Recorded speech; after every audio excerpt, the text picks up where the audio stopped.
கர்த்தருடைய பரிசுத்த நாமத்துக்கு மேம்படாதாக வெளிச்சத்தின் பாதைக்கு உங்கள் அன்பு அழைக்கும் நாளில் கூட இயேசு கிறிஸ்து அன்புள்ள கடவுள் தானங்க.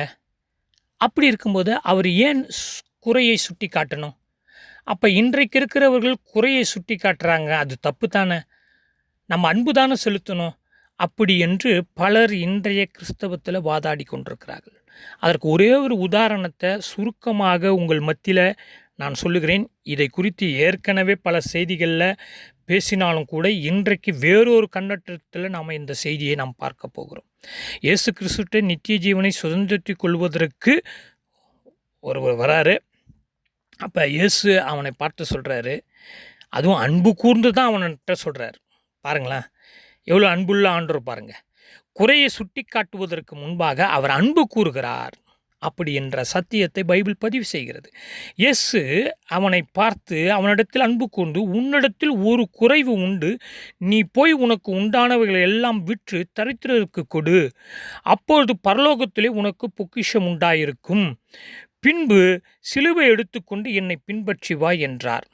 பிரியமானவர்களே, இயேசு கிறிஸ்துவை பின்பற்றுவதற்கு ஒரு பெரிய விலைக்கரையும் செலுத்த வேண்டும் என்ற ஒரு சத்தியத்தை இந்த இடத்துல தேவன் அவனுக்கு பதிவு செய்கிறார்.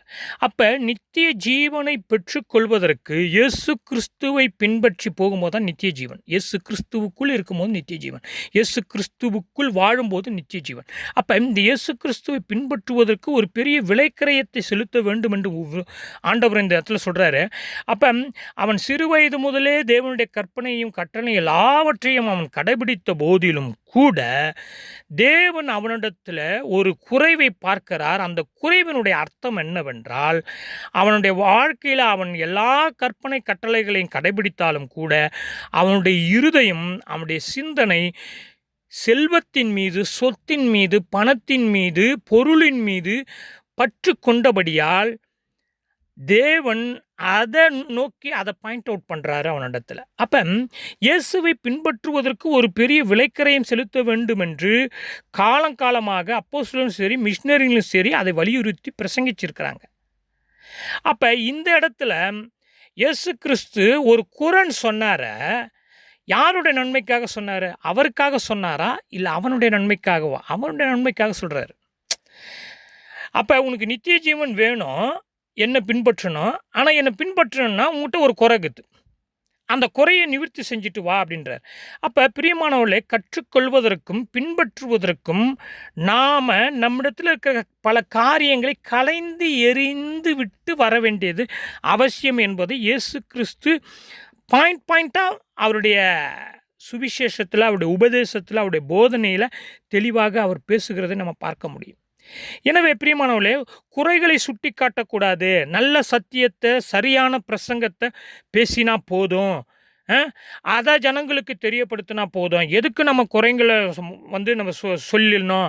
எதுக்கு சத்தியத்தில் இருக்கிற தவறான சத்தியத்தை பேசுகிறவங்க, தவறாக உபதேசிக்கிறவங்க, தவறாக நடக்கிறவங்க, தவறாக மக்களை வழிநடத்துகிறவங்களாம் எதுக்கு நம்ம சுட்டி காட்டணும்? அதை காட்டுறதுக்கு பதில் நல்லதையும் சரியான சத்தியத்தையும் சுட்டி காட்டினா போதுமானதே அப்படி என்று இன்றைக்கு ஒரு கிறிஸ்தவ கூட்டத்தில், ஒரு வட்டாரத்தில் இப்படிப்பட்ட ஒரு விவாதமும் ஓடிக்கொண்டிருக்கிறத நம்ம பார்க்குறோம். எனவே பிரியமானவரில், நீங்கள் நான் ஒன்றை புரிந்து கொள்ள வேண்டும். இயேசு கிறிஸ்து பைபிளில் எப்படி செய்யக்கூடாது என்பதை சொல்லிவிட்டு எப்படி செய்யணும்னு சொல்கிறார். அப்போ இதில் புரிஞ்சுக்கணும் நம்ம என்னன்னா, எப்படி செய்யக்கூடாதுன்னு அவர் எதை வராருன்னு சொன்னால் அதுதான் நம்மளுடைய குறை. அப்போ இன்றைக்கு ஒரு வேளை நாம் ஆண்டவர்கிட்ட போய், ஆண்டவரே நித்திய வாழ்வை, மோட்ச லோகத்தை நான் பெற்றுக்கொள்ளணும், நான் என்ன செய்யணும் அப்படின்னு கேட்டால், அன்றைக்கு அவனுடைய இருதயம் எதில் பற்றா இருந்ததோ அதை சுட்டி காட்டினார். ஒருவேளை இன்றைக்கு நாம் ஆண்டவர்கிட்ட போனால் நம்மளுடைய இருதயம் எதெல்லாம் ஒருவேளை பற்றா இருக்குது. ஒருவேளை பல தேவனுடைய வார்த்தையை நம்ம கடைபிடிக்கலாம், பல சத்தியத்தை நம்ம கடைபிடிக்கலாம், பல நமக்கு சீனியராக, ஜூனியராக, சபையில் பல காலங்காலமாக அங்கத்தினராக கிறிஸ்துவ பெயரை வைத்துக்கொண்டு இப்படி நாம் இருக்கலாம், தப்பே இல்லை, நல்ல காரியம்தான்.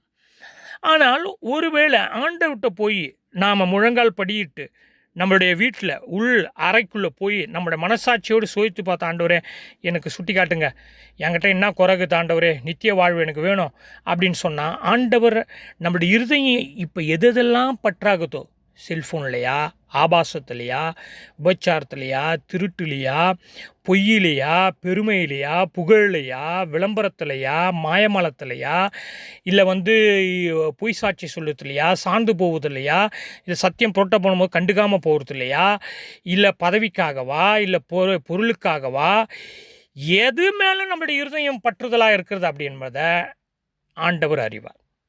நேற்று நான் வேலை செய்து கொண்டிருக்கும் போது நானும் இன்னொரு என் கூட வேலை செய்கிற 2 கொலேகு 2 பேரும் பேசிக்கும் போது, நம்ம வேலை செய்கிற இடத்துல பலர் வேறு விதமாக நடக்கிறாங்க, திருடுறாங்க, மாயமாலம் காட்டுறாங்க, அதாவது பெரிய அதிகாரி வரும்போது நடிக்கிறாங்க, மற்ற நேரத்தில் ஏமாத்துறாங்க, ஃபோன் பேசுகிறாங்க, இப்படிலாம் செய்யும்போது மேலே ஒருவர் நமக்கு எஜமானுக்கிறாரு, ஆண்டவர் ஒருத்தர் இருக்கிறாரு, அவர் பார்த்துனுக்கிறாரு எல்லாவற்றையும் அப்படின்னு சொல்லும்போது அவ சொல்கிறா, ஆமாம் கிராண்ட் ஜியோ மேலே கிராண்ட் ஜியோ இருக்கிறாரு, அவருக்கு எதுவும் மறைவானதில்ல, அவரை நம்ம ஏமாற்ற முடியாதா அப்படின்னு அவள் சொல்கிறான்.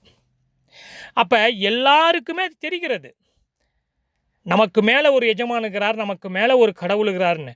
அப்போ பைபிள் தெளிவாக சொல்லுகிறது, நான் காண்கின்ற தெய்வம். பார்த்தீங்களா, யார் அந்த தெய்வம்? கர்த்தர். நான் காண்கின்ற தெய்வம். பழைய ஏற்பாட்டில் ஆரம்பிக்குது, நான் காண்கின்ற தெய்வம். புதிய ஏற்பாட்டில் வரும்போது எல்லா இருதயங்களையும் சோதித்து அறிகின்ற தெய்வம் அப்படின்னு அப்போஸ்தலர்கள் சொல்கிறாங்க. அப்போ பிரியமானவர்களே, நாம் ஒன்றை புரிந்து கொள்ள வேண்டும். நித்திய வாழ்வை சுதந்திரித்து கொள்ள இப்போ நாம் ஆண்டவர்கிட்ட போய் கேட்டேன்னு சொன்னால் பலர் சொல்லுவாங்க, பிரதர் விசுவாசம் போதும் பிரதர், ஆண்டவரை நம்புறேன்னு சொன்னால் போதும் பிரதர், பாவ மன்னிப்பு பெற்றுக்கொண்டால் போதும் பிரதர், ஒரு சபையில் அங்கமாக இருந்தால் பிரதர், டைரெக்டாக பரலோகம் போயிடலாம். இப்படி எங்கே பைபிளில் இருக்குது எனக்கு காட்டுங்க பார்ப்போம். இது அறகுறையான சுவிசேஷம், அறகுறையான சத்தியம். இப்படி போதித்து பலரை ஏமாற்றி விட்டார்கள், பலரை குருடாகி விட்டார்கள். ஏனென்றால் அவர்கள் குருட்டான வழியில் போவதற்கு அவருக்கு மகிழ்ச்சியாக சந்தோஷமாக இருக்கிறதுனால மக்களையும் அப்படி வழிநடத்திட்டாங்க.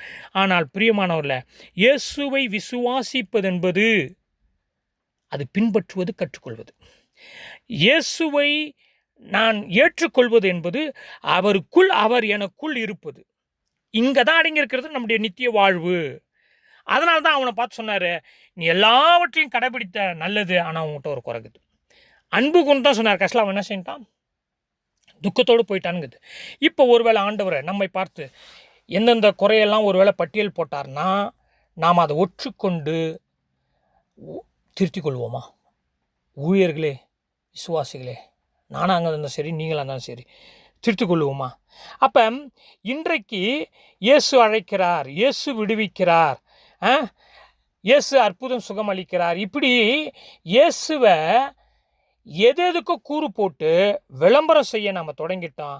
ஆனால் இயேசுவை பின்பற்ற, இயேசு நம்மிடம் சுட்டி காட்டுகின்ற அனைத்து குறைகளையும் நிவர்த்தி செய்து பெரிய விலைக்கரையும் செலுத்தி நம்முடைய வாழ்க்கையை கொடுத்து அவரை பின்பற்றி செல்வதற்கு நாம் ரெடியாகிறோமா? இல்லை அந்த மனுஷன் கேட்டார உடனே துக்கத்தோடு போயிட்டார் ஆண்டவர் சொன்னோடனே, அந்த மாதிரி நம்ம போகிறதுக்கு ரெடியாகிறோமா? யோசித்து பார்க்கணும். பிரியமானவர்களே, ஏமாற்றின காலங்கள் போதும், மாயமாலமாக இருந்த காலங்கள் போதும், ஊழியர்கள் முன்னால் நடித்த காலங்கள் போதும், பதவி விளம்பரத்துக்காக மோகத்துக்காக அலைந்த காலங்கள் போதும், பல ஆபாசங்களில் சிக்கிக்கொண்ட காலங்கள் போதும் போதும் போதும். நிறுத்திக்கொள்வோம்.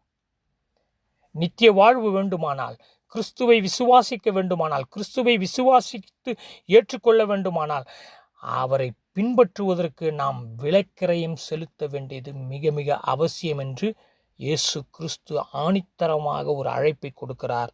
எனவே இன்றைக்கு நம்மை நாமே ஒப்பு கொடுத்து அவரை பின்பற்ற ஆண்டவர்கிட்ட கிருபை கேட்போம், ஜெபம் செய்வோம். எங்களை அதிகமாக நேசிக்கிற பரலோக பிதாவே, நீர் அழைத்த அழைப்பு ஆண்டவரே பெரிது, நீர் கொடுக்கின்ற நித்திய வாழ்வு பெரிது. ஆண்டவரே, இந்த நித்திய வாழ்வு உமக்குள்ளாக இருக்கிறதை நாங்கள் உணர்ந்திருக்கிறோம். உம்மை பின்பற்றி உம்முடைய வழியில் நாங்கள் நடந்து உமக்காகவே இந்த உலகத்திலே வாழ்ந்து உம் அண்டை நாங்கள் வந்து சேர எங்களுக்கு கிருபை செய்வீராக. இயேசு கிறிஸ்து மூலம் தாழ்மை ஜெபங்கள் பிதாவே, ஆமென்.